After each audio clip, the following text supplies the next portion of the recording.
No, buenos días, Juan García. Bueno, victoria importante en Canoe, en un partido que fue complicado. Sí, la verdad es que nosotros veníamos de una derrota dura aquí en casa y queríamos hacer las cosas bien como lo veníamos haciendo durante el mes y nada, sacar esa victoria como fuera, y así fue. El partido sabíamos que iba a ser competido, ellos son un equipo complicado, que juega diferente yo creo a muchos equipos de la categoría, y nada, pues como tú dices, el partido fue una batalla y al final pues salimos ganando en esa batalla. Necesitamos la victoria y fuimos a por ello y lo conseguimos. Y bueno, quitasteis cualquier duda, que el equipo mostró interés en momentos claves del partido.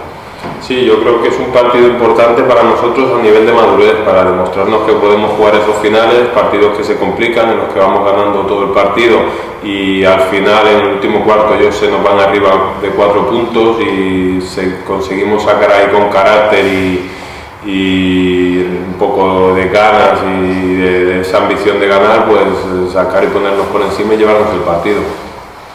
Y bueno, esa dificultad y demás no es la que os vais a encontrar el viernes, ¿no? Ante un equipo que es siempre rocoso, siempre difícil y que bueno, que a veces también es un poco que no se sabe muy bien cómo va a responder, ¿no? Melilla siempre hace, pero bueno, será sin duda un partido complicado, ¿no?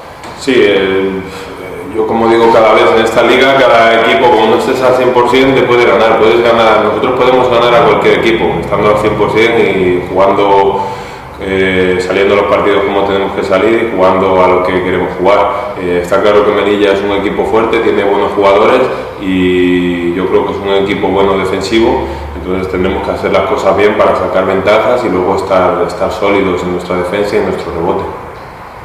También el partido se complica un poquito porque, bueno, fechas complicadas, ¿no? Días festivos entre medio, así que la liga, bueno, supongo que será complicado o es complicado mantener la concentración durante toda la semana, ¿no? Bueno, al final ya estás acostumbrado, cuando has jugado en esta liga varios años, es lo que tenemos cada vez, entonces ya te mentalizas, tampoco te sales mucho de tus rutinas y de lo que tienes que hacer. Aparte de los días marcados, que sea 25, día 1, pues vale, ya luego los demás estás en tu rutina y bueno, sabemos lo que tenemos que hacer para ganar. Y bueno, ya para acabar, si quieres felicitar el año pues, a todos los socios de todo el Me gustaría felicitar el año por anticipado a todos los aficionados del club. Nada, os esperamos que nos apoyéis aquí y esperamos celebrar el año con una victoria.